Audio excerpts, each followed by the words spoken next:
First contact. The Concordia, pride of the Zetheran Deep Space Fleet, glided through the darkness between stars, its crystalline hull reflecting distant starlight. Commander Vexera stood at the observation deck, her four eyes scanning the vast emptiness ahead. The Zetherans had mapped this sector thoroughly over the past century, yet something was different today. "Commander," Senior Analyst Kyer called from his station, his voice carrying an unusual tremor. "We're detecting an anomalous energy signature. It's massive." Vexera moved swiftly to the analysis station, her hover pads humming softly. The reading made no sense, a power output that would rival a small star, yet contained and controlled. "Origin?" she asked, mandibles clicking with curiosity. "Unknown, Commander. It's not matching any known civilization's energy patterns." Kyer's appendages danced across the holographic interface, but it's moving. Deliberately. The bridge crew fell silent as the implications sank in. In all their centuries of space exploration, the Zetheran Confederation had encountered dozens of spacefaring species, but none had ever demonstrated such energy manipulation capabilities. "Show me," Vexera ordered, and the main viewport shifted to display a magnified view of their target. The vessel that appeared before them defied conventional design philosophy. Where Zetheran ships were elegant crystalline structures designed to channel cosmic energies, this ship was a stark contrast of angles and armored plates. It was enormous, easily twice the length of the Concordia, with what appeared to be numerous weapon emplacements along its hull. "By the first light," whispered Navigation Officer Taylor. "Those aren't standard energy projectors. They're kinetic weapons." Vexera's scientific training warred with her instincts. Kinetic weapons had been abandoned by most civilizations millennia ago, deemed too primitive and inefficient. Yet the energy readings suggested this vessel possessed technology that could rival or exceed their own. "We're being scanned," Kyer announced. "Their sensors are incredible. They're mapping our entire ship down to the molecular level." Before Vexera could respond, a communication request flashed across their systems. The unknown vessel wanted to talk. "Accept the transmission," she ordered, straightening her posture. First contact protocols were clear. Show strength through dignity, respect through attention. The holographic display materialized in the center of the bridge, and for the first time, the Zetherans saw their counterparts. The alien was bipedal, with only 2 eyes and peculiar pigmentation. It wore what appeared to be a formal uniform adorned with symbolic markers of rank. "Greetings," the alien spoke, its words automatically translated by their systems. "I am Captain Sarah Chen of the United Earth Federation vessel Hyperion. We come in peace." Vexera felt a mixture of relief and fascination. "I am Commander Vexera of the Zetheran Confederation vessel Concordia. We too come in peace." She paused, considering her next words carefully. "Your vessel, it's unlike anything we've encountered." Captain Chen smiled, a gesture that the Zetherans' cultural database interpreted as friendly. "The Hyperion is our latest deep space battleship. We've learned through experience that it's better to be prepared for anything when exploring the unknown." "Battleship?" Vexera's translator struggled with the concept. "Your vessel combines both exploration and combat capabilities." "Of course," Chen replied, as if it were the most natural thing in the world. "Space is vast and often dangerous. We believe in being ready for both peaceful exchange and defensive action. Would you be interested in a closer look?" The offer was unprecedented.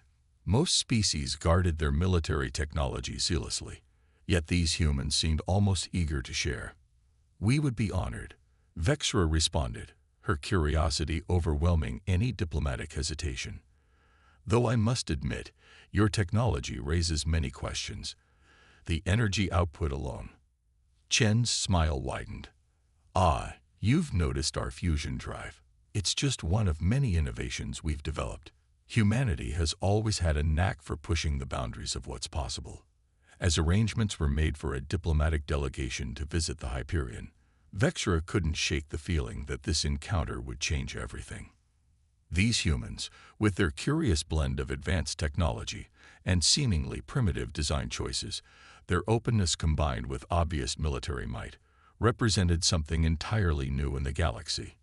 Looking at her crew's excited faces, she knew they felt it too. The universe had just become a much more interesting place. Innovation unleashed. The Zetheran delegation materialized in the Hyperion's receiving bay, their matter transfer technology meeting seamlessly with the human ship's containment fields. Commander Vexor's first impression was one of ordered chaos. Where Zetheran ships were serene and minimalist, the human vessel bustled with activity. Crew members moved purposefully through corridors that seemed to blend function with efficiency in ways she'd never considered. Captain Chen greeted them personally, accompanied by her senior staff. "Welcome aboard the Hyperion," she said warmly. "I hope you'll find our ship interesting, though it might seem a bit unconventional by your standards." "Your artificial gravity is remarkable," noted Chief Engineer Zix, his sensor tendrils waving gently. "The field strength is perfectly calibrated, yet I detect no crystal matrices or quantum stabilizers." Lieutenant Commander Marcus Rodriguez, the Hyperion's chief engineer, grinned. "We use rotating habitat sections combined with electromagnetic field generators. Simple, reliable, and easy to maintain in combat conditions." The Zetherans exchanged glances. Such an elegant solution, yet none of their species had considered it. Their own gravity systems required constant maintenance and enormous energy expenditure. As they toured the ship, each revelation brought new surprises. The humans had weaponized principles that the Zetherans considered purely theoretical. Their point defense systems used predictive AI to track and intercept threats faster than organic minds could process. Their armor wasn't just protective. It was reactive, capable of adapting its molecular structure to different types of damage. "And this," Captain Chen said, leading them into a vast chamber, "is our hydroponics bay." Vexor stared in wonder at the vertical gardens that stretched from floor to ceiling. "You grow your own sustenance. In space, food synthesizers are fine for basic nutrition," Chen explained, "but nothing beats real vegetables. Plus, the plants help with oxygen recycling and crew morale." Before Vexor could respond, alarms blared throughout the ship. Captain Chen's demeanor shifted instantly from tour guide to commander. "Bridge, report." "Captain, we've detected a massive gravitational anomaly forming 2 light minutes from our position," a voice responded. "Energy signature suggests a natural phenomenon, but it's threatening a nearby mining outpost." Chen turned to her guests. "I apologize, but duty calls. Would you like to observe our response? It might give you a better understanding of how we handle unexpected situations." Vexra nodded, fascinated by the rapid transformation of the ship's atmosphere from peaceful to alert without any sense of panic. On the bridge, holographic displays showed a swirling vortex of space-time threatening to tear apart a small asteroid mining facility. The Hyperion science officer, Dr. Emily Wong, was already analyzing data streams. "It's a quantum filament cascade," she announced. "The mining operation's exotic particle extraction must have weakened the local space-time fabric." "Can we stabilize it?" Chen asked, already moving to her command chair. "Conventional methods would take too long," Wong replied. "But if we reconfigure our weapon systems to create a counter-resonance." Chen nodded. "Do it. Rodriguez, divert power from the main fusion core to the forward battery. Tactical, prepare to modulate our kinetic strike platforms to match Dr. Wong's calculations." The Zetherans watched in amazement as the humans transformed their weapons of war into tools of salvation. Energy beams that could punch through battleship armor were precisely calibrated to stabilize space-time. Missile launchers fired specialized probes instead of warheads, creating a network of gravitational anchors around the anomaly. "Counter-resonance wave ready," Wong announced. "Firing in 3, 2, 1. The Hyperion's forward section lit up as dozens of energy beams converged on the vortex. For a moment, space itself seemed to hold its breath. Then, gradually, the anomaly began to collapse in on itself, shrinking until it winked out of existence. Cheers erupted from the human crew, but Vexra barely heard them. Her mind was racing with the implications of what she'd just witnessed. These humans hadn't just built a warship. They'd created a vessel that could adapt to any situation, where weapons could become tools and soldiers could become saviors at a moment's notice. "Remarkable," she whispered. "Your species has such a unique approach to problem solving." Captain Chen smiled. "We've learned that the best solutions often come from looking at problems from unexpected angles. Speaking of which, would you be interested in seeing how we handle emergency medical situations? Our medical bay has some innovations I think your scientists might find intriguing." As they left the bridge, Vexra couldn't help but notice how quickly the crew returned to their normal duties, as if averting spatial disasters was just another day's work. Perhaps that was what truly set humans apart, not their technology or their strength, but their incredible adaptability and their ability to face the extraordinary with practical determination. Echoes of war. The diplomatic chamber aboard the Hyperion hummed with tension. What had begun as a cultural exchange session had quickly evolved into something more urgent. Commander Vexera and Captain Chen sat across from each other, while a holographic transmission from the Zetheran High Council flickered between them. "The Kragashi battle fleet has breached the outer rim defense line," announced Council Leader Mix, her image wavering with interference. "They're demanding immediate surrender of all Zetheran colonies in the sector." Vexra's secondary hearts quickened. The Krivashi were notorious raiders, but they'd never been this bold. How many ships?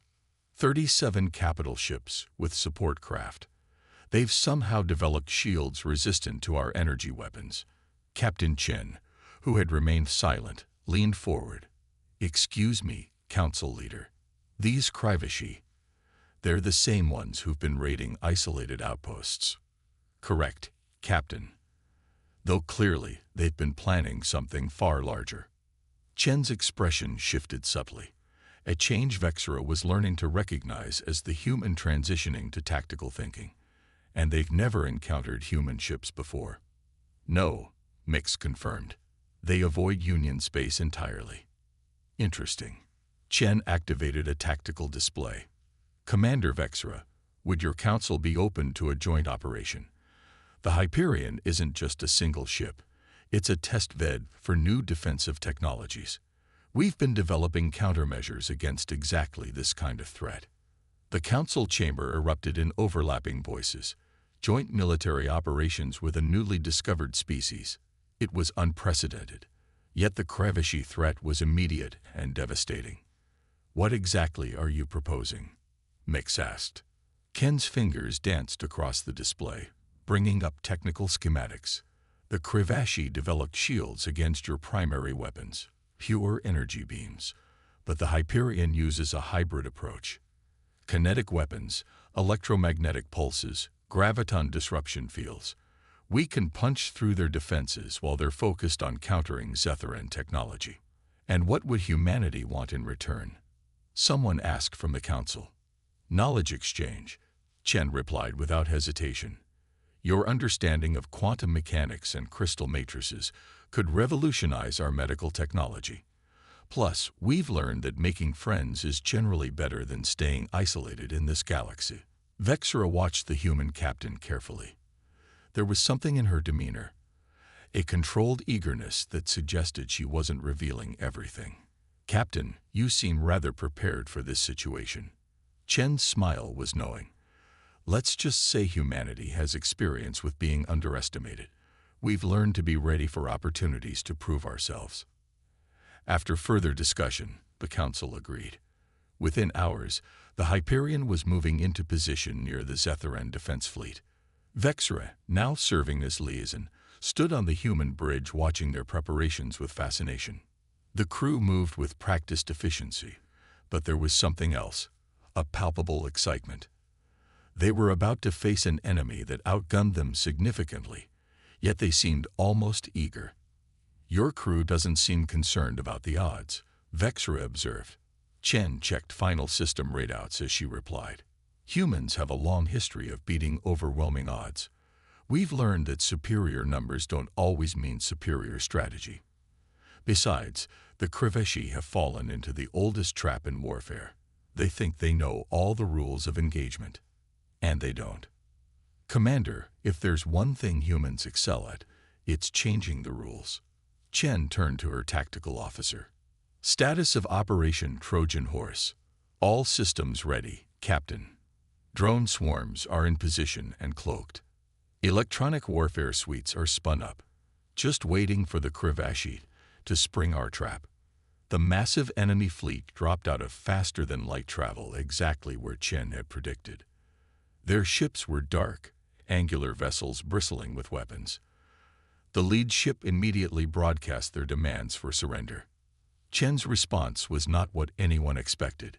She opened a channel to the entire Kriveshi fleet. This is Captain Sarah Chen of the Earth vessel Hyperion. We've analyzed your shield technology. Impressive adaptation against Zetheran weapons. Very thorough. But you forgot something important about facing unknown enemies. She paused for effect. Sometimes the bait is also the hook. Before the Kriveshi could respond, Chen gave the order. Execute Operation Trojan Horse. What followed was unlike anything Vexera had ever witnessed in combat. The Hyperion's drone swarms, thousands of tiny automated ships, deactivated their cloaking fields and attached themselves to Kriveshi vessels. Rather than trying to penetrate the energy shields directly, they created localized disruption fields that caused the shields to collapse inward. Simultaneously, the Hyperion itself seemed to transform. Panels shifted, revealing hidden weapon systems, but instead of firing directly at the enemy ships, they created a complex web of gravitational distortions that trapped the Kriveshi fleet in a three-dimensional maze. Now, Chen ordered, show them why you don't corner humanity. Chains of command. The Kriveshi fleet hung suspended in the Hyperion's gravitational web, their mighty ships reduced to floating sculptures in space. But Captain Chen knew better than to celebrate too early. Trapped predators were often the most dangerous. Multiple power spikes detected, announced the sensor officer. They're trying to overload their cores to break free. Vexera's facial membranes paled. If those ships detonate, the combined explosion would devastate this entire sector. They're not going to detonate, Chen said with surprising calm, because we're going to give them a chance to surrender. Surrender. Vexera was bewildered. They're fanatics. They'd rather die than. Watch and learn, Commander. Sometimes the best way to win a fight is to change the nature of the conflict. Chen opened a channel to the Kriveshi flagship. This is Captain Chen. Your shields are down. Your engines are contained. But more importantly, you're about to lose your entire command structure. The Kriveshi commander's harsh voice filled the bridge. We do not fear death, human. Death isn't what you should be afraid of. Chen nodded to her communications officer, who initiated a complex sequence of transmissions. Right now, my electronic warfare suite is accessing every ship in your fleet. We're not targeting your weapons or your engines. We're targeting your chain of command protocols. Confusion rippled through the enemy fleet as their internal communications began to shift and fragment. Chen continued, her voice taking on an almost educational tone. You see, we studied your previous raids. Your entire military structure depends on absolute control from the top down. But what happens when every ship suddenly thinks it's receiving different orders from different commanders? The results were immediate and dramatic. The Kriveshi fleet erupted in chaos as contradictory commands flooded their networks. Ships began powering down weapons, others tried to retreat, while some maintained their suicide protocol. Impressive, Vexera whispered. You've turned their greatest strength into a weakness. Humans learned long ago that rigid command structures are vulnerable. We prefer flexibility, initiative, and adaptability. Chen turned to her tactical officer. Phase 2. The drone swarms attached to the Kriveshi ships shifted function, extending filaments that began interfacing with the vessel's external systems. Within minutes, ship after ship reported complete system failures. The Kriveshi commander's voice returned, now tinged with something approaching respect. How? Our systems are completely isolated from external access. Are they? Chen's voice held a hint of amusement. Or did you just assume they were? While you were focused on developing shields against energy weapons, we were developing ways to bridge the gap between different technological systems. Those aren't just drones attached to your hull. They're universal translators for machine language. The battle ended not with a dramatic explosion or a heroic last stand, but with something far more remarkable: dialogue. As the Kriveshi command structure crumbled, individual ship captains began making their own decisions. Many chose surrender over destruction, especially when Chen offered terms that focused on rehabilitation rather than punishment. Hours later, as Zetheran ships began arriving to secure the captured Kriveshi vessels, Vexra found Chen in the Hyperion's observation lounge, staring out at the aftermath of the battle. "Your species is full of surprises," Vexra said. "You could have simply destroyed them." "We could have," Chen agreed. "But that would have just created martyrs and inspired more conflict. This way, we've opened a dialogue. Some of those Kriveshi captains showed real potential once they were free to think for themselves. You planned this from the beginning, didn't you? Even before the Council contacted us about the invasion." Chen smiled. "Let's just say we've learned to be prepared for multiple outcomes. Humanity has a saying: the best victory is the one where you gain an ally instead of destroying an enemy. A remarkable philosophy for a species with such powerful weapons. Maybe we developed powerful weapons precisely so we could afford to be merciful." Chen turned from the window. "Speaking of which, I think it's time we discussed the real reason the Hyperion was in this sector. We've detected some unusual activity that might interest both our peoples." Beyond the horizon, the Hyperion's secure conference room was packed with an unusual mix of species. Commander Vexra sat beside Captain Chen, while reformed Kriveshi captains and Zetheran council members attended via hologram. The room's atmosphere was charged with anticipation as Chen activated a three-dimensional star map. 3 months ago, our deep space sensors detected these energy signatures. Chen began, highlighting several points of light.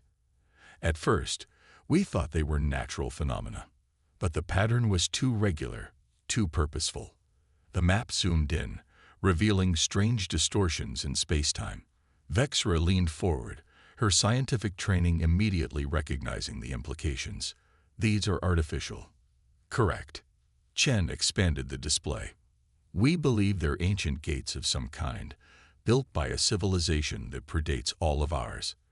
They've been dormant for millennia, but something's changing.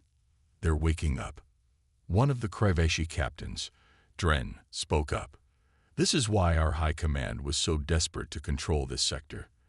They detected the energy signatures but couldn't decode them. And this is why the Hyperion was really here," Vexra realized. "You weren't just on a routine patrol." Chen nodded. "Humanity has learned that the greatest discoveries often require diverse perspectives. We could detect the gates, but we couldn't understand them. The Zetheran's crystal technology might be the key to interfacing with them. And the Kriveshi." She smiled at Dren. "Their experience with deep space phenomena could be crucial for safe activation." The implications were staggering. 3 species, until recently strangers or enemies, now faced the possibility of unlocking secrets that could transform their understanding of the galaxy. "There's more," Chen continued. "Our analysts believe these gates form a network. If we can activate them, we might discover new regions of space, perhaps even new galaxies that were previously beyond our reach. The risks would be enormous," one of the council members cautioned. "So are the potential benefits," Vexra countered. "Think of what we've already accomplished by working together. The Hyperion's technology combined with our theoretical understanding, the Krivashi's practical experience with deep space phenomena. We're stronger together than we ever were apart." "Commander Vexra is right," Dren added, surprising everyone. "Our people became raiders because we believed the galaxy's resources were limited, that we had to take what we needed to survive. But if these gates lead to new frontiers..." Chen stood, her expression serious but hopeful. What we're proposing is unprecedented. A joint mission, combining the best of all our civilizations. The Hyperion would serve as the test bed, modified with Zetheran crystal matrices and Kriveshi sensor technology. A crew drawn from all three species, exploring together. The room erupted in discussion, but Vexra noticed something fascinating. Despite their differences, despite their recent conflicts, there was no hostility in the debate. Instead, there was excitement, curiosity, and a shared sense of purpose. Hours later, as the final details were being worked out, Vexra found Chen in their now familiar spot in the observation lounge. "Was this your plan all along?" she asked. "To unite our species through discovery rather than conflict?" Chen laughed softly. "Humanity learned long ago that the universe is too vast and too mysterious for any species to face alone. We built ships like the Hyperion not just to protect ourselves, but to bridge gaps between civilizations. Sometimes that means showing strength. Sometimes it means showing mercy, but it always means being ready to extend a hand in friendship, even to former enemies. Especially to former enemies.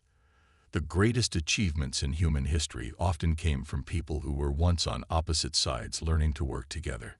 Chen turned to face her friend. "The gates are just the beginning. Think of what else we might discover, not just about the universe, but about each other." Through the observation window, the first modified probe was launching toward the nearest gate, its hull gleaming with a combination of human engineering, Zetheran crystals, and Kriveshi sensors. It was ugly by any conventional standard, a hybrid of different technologies and philosophies. But to Vexra, it was beautiful, a physical symbol of what diverse species could achieve together. "You know," she said thoughtfully, "when we first detected the Hyperion, we thought we were discovering a single new species. Instead, we found something far more valuable." "Oh," Chen raised an eyebrow. "And what's that?" "A future. One bigger and brighter than any of us could have imagined alone." As if in response to her words, the probe reached the gate. Energy patterns shifted, ancient machinery awakened, and a door to the unknown began to open. The next chapter in their shared story was about to begin. The end. The emergency alert pierced through the quiet of Deep Space Station Helios, its harsh tone echoing through the titanium-reinforced corridors. Commander Sarah Chen was already moving before the second tone could sound, her practiced steps carrying her swiftly to the command center. The artificial gravity couldn't quite mask her athletic grace, a testament to her upbringing on Earth's heavy gravity. "Report," she ordered, sliding into her command chair. The holoscreen before her blazed to life, displaying a cascade of urgent data. Lieutenant Rodriguez, his dark eyes reflecting the emergency lights, spoke quickly but clearly. "We're picking up a distress signal from the Centauri Nebula's restricted zone. It's the Luminarch research station." He paused, swallowing hard. "They're caught in a Class 5 plasma storm." Chen's jaw tightened. The Luminarch station was home to over 300 Aetherian scientists, crystalline beings whose delicate forms could shatter under the wrong atmospheric conditions. A plasma storm would cook them alive in their own bodies. "Show me the storm's parameters," she commanded. The holoscreen shifted, displaying a massive swirling vortex of deadly energy. Even at this distance, their sensors struggled to maintain a clear reading through the electromagnetic interference. "The Aetherian High Council has already declared it a lost cause," Rodriguez continued, his voice bitter. "Their ships can't handle those conditions. The plasma would tear through their shields in seconds." Chen leaned forward, studying the readouts carefully. "What about the Aegis-class ships?" The command center fell silent. The Aegis-class rescue vessels were humanity's newest achievement in space travel, ships specifically designed to operate in conditions that would destroy most vessels. Their revolutionary plasma diffusion shields and reinforced hulls were built to withstand exactly this type of catastrophe.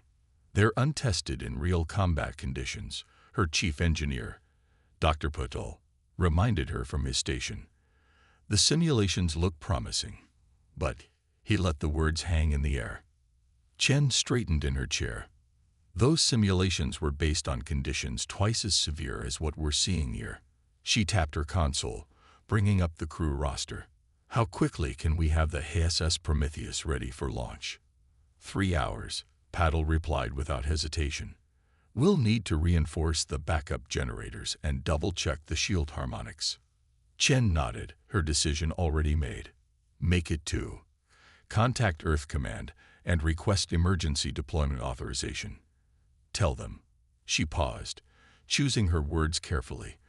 Tell them humanity has a chance to prove we're more than just the galaxy's scary Deathworlders.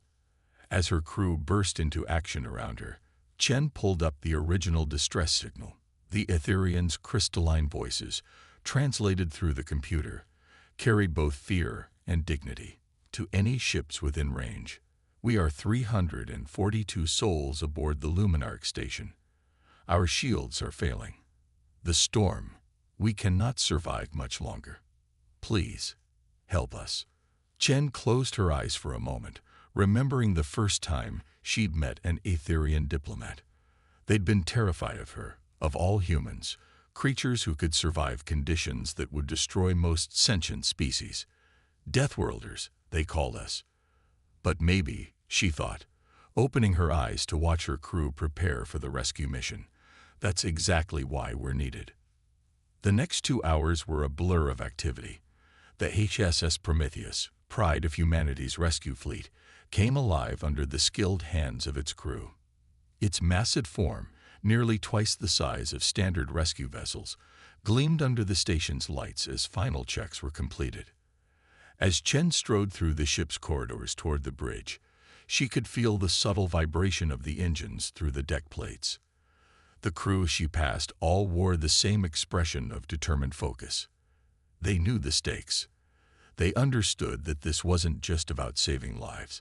It was about showing the galaxy that humanity's strength could be used for more than just survival. The bridge of the Prometheus was a testament to human engineering. Hardened displays and reinforced control stations surrounded a central command chair designed to withstand extreme G-forces. Chen settled into it, feeling the familiar embrace of the safety harness. All stations, report readiness, she ordered, her voice carrying the weight of command. One by one, her crew confirmed their stations. Engineering, navigation, medical, shields, each voice steady, each system ready. Send a message to the Luminarch station. Chen commanded. Tell them help is coming. Tell them. She allowed herself a small smile. Tell them the Deathworlders are on their way. The Prometheus's engines roared to life, pushing against the fabric of space itself. Ahead of them, the plasma storm raged, a maelstrom of deadly energy that would destroy any normal ship. But the Prometheus was not a normal ship, and its crew were not normal spacefarers. They were humans, Deathworlders, and they were about to show the galaxy exactly what that meant. The plasma storm loomed before the Prometheus like a wall of living fire. From the bridge, Commander Chen watched as ribbons of energy twisted and writhed, creating patterns that would have been beautiful if they weren't so deadly. The ship's sensors were already registering temperature spikes that would melt standard hull plating. Shield harmonics at maximum, Lieutenant Park announced from the defense station, her fingers dancing across the controls. Plasma diffusion systems online and responding. Chen nodded, her eyes never leaving the main viewport. Take us in, helm. Quarter speed until we verify shield effectiveness. The Prometheus moved forward with deliberate purpose, its massive form approaching the outer edges of the storm. The first tendrils of plasma energy reached out like hungry fingers, testing the ship's defenses. The shield bubble became visible, a shimmering blue barrier that split the deadly energy around them. Shield load at 30%, Park reported, within expected parameters.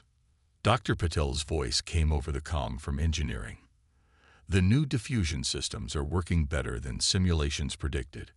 We're successfully converting most of the plasma energy into additional power for the shields. A sudden surge of energy slammed into the ship's starboard side. The deck plates vibrated, but the shields held steady. Chen allowed herself a small smile. Human engineering at its finest. Distance to Luminarch Station, she asked. Rodriguez consulted his displays. Approximately 40,000 kilometers through the worst of the storm. At current speed, that's about 2 hours of travel time. Ma'am, Park interrupted, her voice tense. I'm detecting something strange in the plasma patterns ahead. The energy isn't flowing naturally. Chen leaned forward in her chair. Explain. It's like something's creating artificial currents in the plasma. The station's presence might be affecting the storm's behavior. Before Chen could respond, a massive plasma vortex formed directly in their path. The swirling energy created a tunnel of pure destruction that would tear apart any conventional vessel. Helm full stop, Chen ordered. Dr. Patel, I need options. The engineer's response was immediate. The vortex is actually an opportunity, Commander. If we can synchronize our shield frequency with the plasma rotation, we might be able to ride the current. It could cut our travel time in half.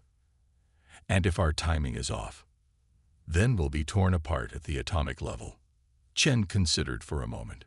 Time was running out for the Aetherian scientists, but risking her ship and crew on an untested theory.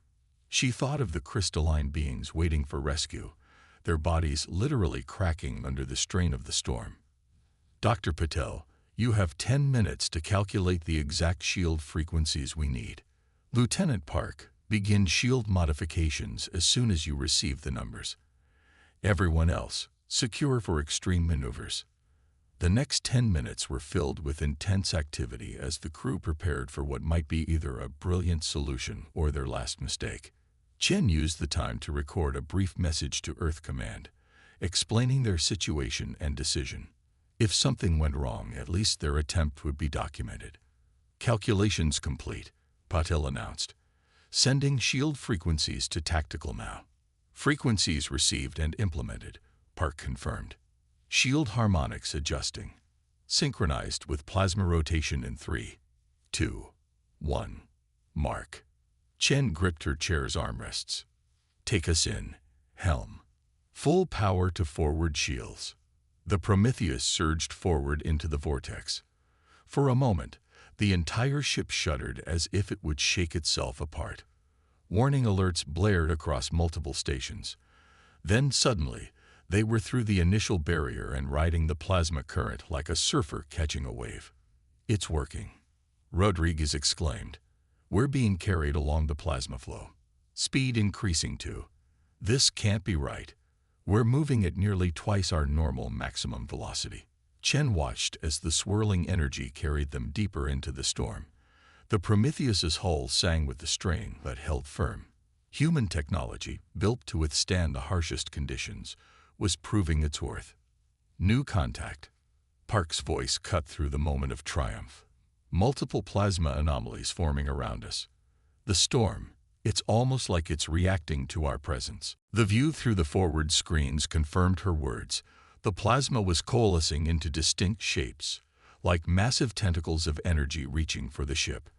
They had survived the vortex only to find themselves in what appeared to be the storm's very heart, where the laws of physics seemed to break down. All hands. Chen's voice rang through the ship's comm system. Prepare for emergency maneuvers. We just proved we can ride the storm. Now let's show it why humans never learn to fear the impossible. The Luminarch station emerged from the plasma storm like a ghost ship, its crystalline architecture refracting the chaotic energies around it. Through the Prometheus's forward viewport, Commander Chen could see fracture lines spreading across the station's outer sections. The damage was even worse than they'd feared. Life signs, Chen demanded, already unstrapping from her command chair. Rodriguez's fingers flew across his console. 338 confirmed signatures, all concentrated in the central hub. They've abandoned the outer rings completely. 4 lost already. Chen pushed the thought aside. There would be time for grief later. Open a channel to their command center. The main screen flickered to life, revealing a sight few humans had ever witnessed. First Director Lyra's crystalline form sparkled even through the damaged transmission. her faceted body structure catching and splitting light in complex patterns. But Chen could see the stress fractures forming along the director's edges, clear signs that the environmental systems were failing. This is impossible. Lyra's translated voice carried both hope and disbelief. No ship could survive the storm. You can't be real. First Director Lyra, I'm Commander Sarah Chen of the HS Prometheus. We're here to help. Chen kept her voice steady, professional. We need to begin evacuation immediately. How many of your people can move under their own power? You're human. It wasn't a question. Lyra's crystalline form shifted colors, indicating strong emotion. The Council said no rescue was possible, that the storm would destroy any ship that tried. The Council wasn't accounting for human engineering, Chen replied, or human stubbornness. Director, we don't have much time. Your station's structural integrity is failing. Lyra seemed to gather herself. Yes, of course. We have 200 able to move independently. The others, the temperature fluctuations have caused partial crystallization in their locomotion structures. We'll send in our medical teams with portable stasis fields, Chen assured her. But first we need to establish a secure dock. Dr. Patel, what's our best option? The engineer's voice came through clear and confident. The station's primary dock is compromised, but I'm detecting a maintenance airlock on the ventral side that's still structurally sound. We can extend our shield bubble to cover a direct transfer corridor. Make it happen, Chen ordered. She turned back to the screen. Director Lyra, we'll need your people to gather near the ventral maintenance access. Can you guide them there safely? Yes, but Lyra hesitated. Commander, you should know. Many of my people have never seen a human before. They've only heard stories. They might be afraid of us, Chen finished. I understand. That's why I'm coming over personally with the first medical team. Sometimes the best way to overcome fear is to face it directly. The next 30 minutes were organized chaos as the Prometheus's crew executed their rescue plan. The ship's enhanced shields strained to maintain a stable corridor between the vessels while emergency teams prepared for transfer. Chen stood in the airlock with the first response team, checking the seals on her environmental suit one final time. Remember, she addressed her team, the Aetherians are incredibly fragile by our standards. Minimal physical contact, and let them set the pace for any interactions. We're here to help, not terrify them further. The airlock cycled, and they pushed off into the transfer corridor. Through her helmet, Chen could see the plasma storm raging against the shield bubble, held at bay by human technology and determination. Ahead, the maintenance airlock of the Luminarch station waited, its crystalline structure already showing signs of stress fatigue. They found First Director Lyra waiting with a small group of Aetherians. Up close, the damage was even more apparent.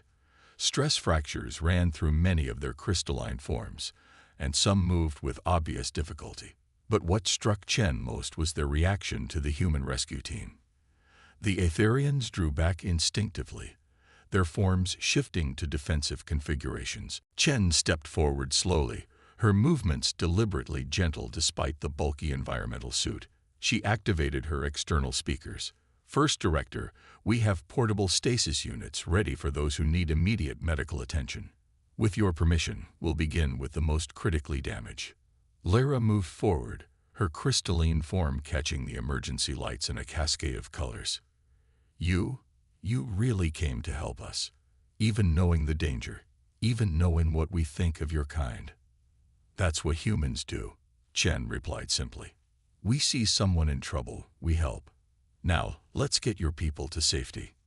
Something changed in that moment. The fear in the Aetherian group seemed to dissolve, replaced by cautious hope. As the human medical teams moved forward with their equipment, the crystalline beings began to work alongside them, helping to identify those in most urgent need of assistance. Commander, Rodriguez's voice came through Chen's comm. The storm's intensity is increasing. We're reading massive energy spikes heading our way. Whatever we're going to do, we need to do it fast. Chen looked at the hundreds of Aetherians still waiting to be evacuated, then at the approaching wall of plasma energy that threatened to destroy both ships. They were out of time, and they needed a solution that neither humans nor Aetherians could achieve alone. She turned to Lyra. "Director, I have an idea. But it's going to require your people to trust us completely, and it's going to require us to combine our technologies in a way that's never been attempted before." The massive plasma wave approached like a wall of liquid fire, dwarfing both the Prometheus and the Luminarch station. Through the viewport of the station's central control room, Commander Chen watched as energy readings climbed beyond anything their sensors were designed to measure. "The transfer corridor won't hold against that," Dr. Patel's voice crackled through the comm. "Even with full power to shields, we're looking at complete failure in less than 10 minutes. Chen turned to First Director Lyra, whose crystalline form now showed visible signs of stress. "Director, your station's crystalline architecture. It's designed to channel and redistribute energy, isn't it?" "Yes," Lyra responded, her translated voice carrying a hint of surprise. "The entire structure acts as a massive energy conduit. But the plasma levels are too high. It would shatter us. Not if we combine it with our shield technology." Chen's eyes were bright with intensity. "Your station can channel energy. Our shields can diffuse it. Together." Understanding flickered through Lyra's crystalline structure, creating a cascade of colors. "You want to use the station itself as a massive shield generator." "Better." Chen smiled. "I want to turn it into a plasma diffusion array. Dr. Patel, if we route our shield generators through the station's crystalline matrix, could we create a large enough field to protect both ships?" There was a moment of silence as the engineer ran calculations. "Theoretically, yes, but the power requirements would be enormous, and the station's systems would need to perfectly synchronize with ours. One miscalculation, and the feedback would destroy both vessels. It would require direct neural interface with our systems." Lyra added, "One of my people would need to physically connect with your shield generators. The pain, it would be considerable." "I will do it." The new voice came from a younger Aetherian who stepped forward, their form still mostly free of stress fractures. "I am Spark of the engineering caste. I have studied human technology, though most called it a waste of time." Chen looked at the volunteer, recognizing the same determination she often saw in her own young officers. "You understand the risks. This has never been attempted before." "Understanding the unknown is why we are scientists," Spark replied. "And trust must begin somewhere." Time seemed to compress as they put their desperate plan into action.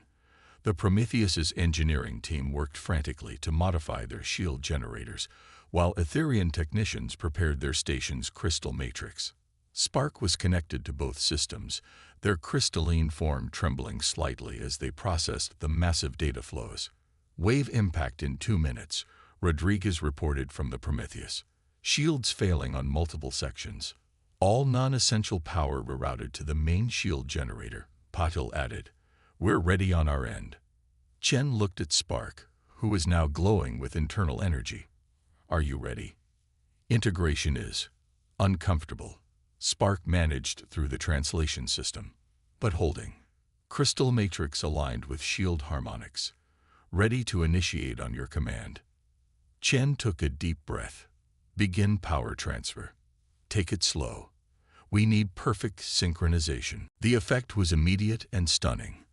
The station's crystalline walls began to pulse with blue-white energy as the Prometheus's shield technology merged with the Aetherian energy distribution network. Spark's form blazed like a star as they channeled the combined power through their consciousness. Energy synchronization at 60%, 75%, 90%. Patel's voice was tense with concentration. Full integration achieved.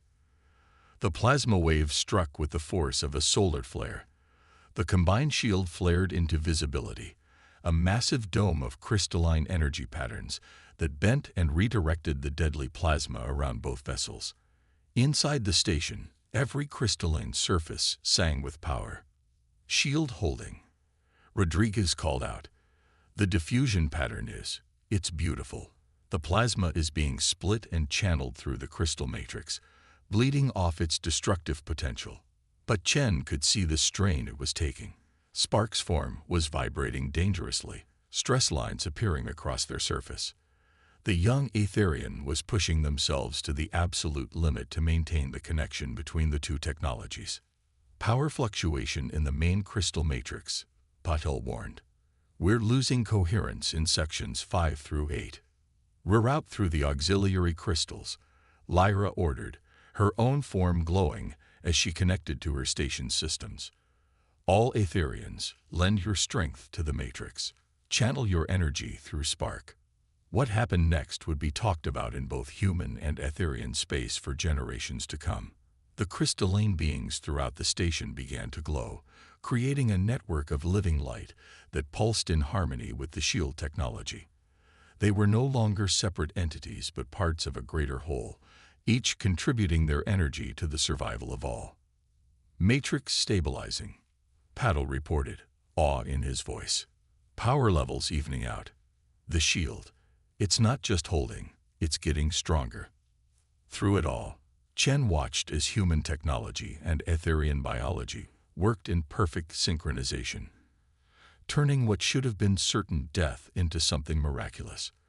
The plasma wave that should have destroyed them was being transformed into pure energy, feeding back into their combined shields and making them stronger. Wave intensity dropping. Rodriguez announced after what seemed like hours. We're through the worst of it. Shield integrity at 95% and holding. As the immediate danger passed, Chen looked at Spark, who was slowly returning to their normal luminescence. The young Aetherian's form showed new stress patterns, but their voice, when it came through the translator, carried only pride. It seems, Spark said quietly, that there is much our peoples could learn from each other. Chen smiled, looking around at the humans and Aetherians who had worked together to achieve the impossible. I believe that's something we can all agree on. 1 month after the Luminarch rescue, Commander Sarah Chen stood before the Galactic Council chambers, her dress uniform pristine as she faced the assembled representatives of 100 spacefaring species.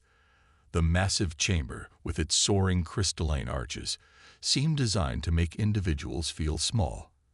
But Chen stood tall, conscious of the significance of this moment. The rescue of the Luminarch station, the council speaker's holographic form announced, has forced us to reevaluate many long-held assumptions about human involvement in galactic affairs. Chen's gaze drifted to the Aetherian delegation, where First Director Lyra and Engineer Spark sat among their peers. The stress fractures from their ordeal had healed, leaving behind patterns that their people now viewed as marks of honor. What was initially seen as a limitation, humanity's evolution on a high-gravity, high-danger world, proved to be the very thing that enabled this unprecedented rescue. The speaker continued, Commander Chen, your actions, and those of your crew, have demonstrated that there is more to being a Deathworlder than we previously understood. Chen stepped forward to address the council. With respect, Speaker, we never viewed our physical capabilities as a limitation. Humanity evolved to face challenges, to adapt, to protect not just ourselves but others. The Prometheus and her crew didn't succeed just because of our technology or our physical resilience. We succeeded because we refused to accept that 338 lives were beyond saving. She gestured to the data display hovering above the chamber. The shield integration technology we developed with the Aetherians is just the beginning.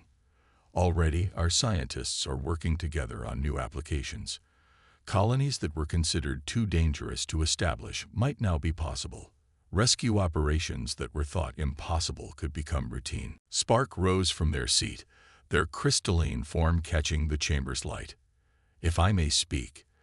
At the speaker's acknowledgement, they continued. Before the rescue, I studied human technology despite the ridicule of my peers. I was fascinated by a species that turned their harsh evolution into a force for creation rather than destruction. During the crisis, I experienced firsthand the truth about humans. They are not dangerous because they are strong. They are remarkable because of how they choose to use that strength. Murmurs ran through the chamber as other representatives began to speak up. A Ventusian windrider described how human deep-sea technology had helped them explore gas-giant atmospheres.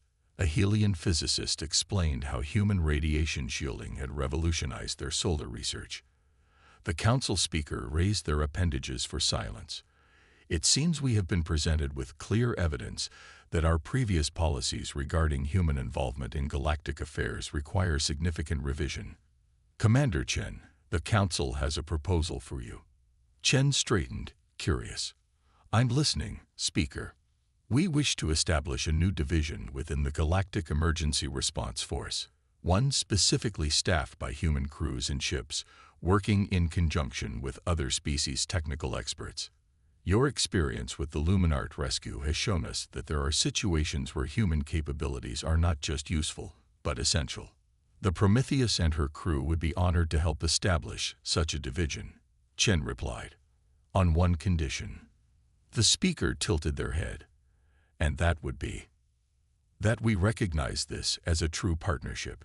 Humanity's physical capabilities and technology are tools, nothing more.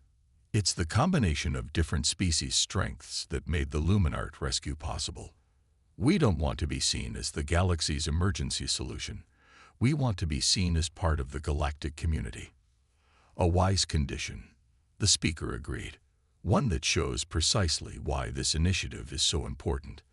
Let it be recorded that on this day, the term Deathworlder is officially retired from council documentation. Henceforth, Earth and its people will be recognized as full partners in galactic civilization. Later, as Chen stood in one of the council station's observation lounges watching ships come and go through the nearby Wormgate, she heard crystalline chimes that announced Etherian movement. Spark approached, their form glowing softly in the starlight. I've been assigned as the primary liaison to the new Emergency Response Division, they announced. It seems my wasteful interest in human technology has become a valuable qualification. Chen smiled, looking forward to working together, though hopefully with less plasma storms this time. Indeed, Spark's form shifted through thoughtful colors.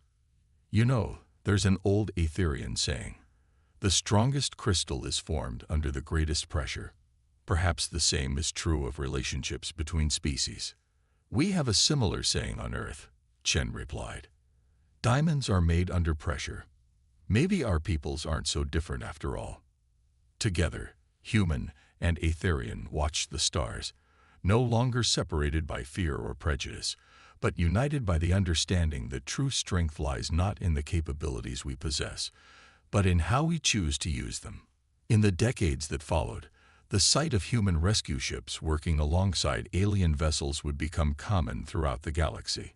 The term Deathworlder evolved from a fearful whisper to a mark of respect, and the story of the Luminart rescue was taught in schools across 1,000 worlds, not just as a tale of survival, but as the moment when the galaxy learned that the greatest power any species can possess is the will to help others.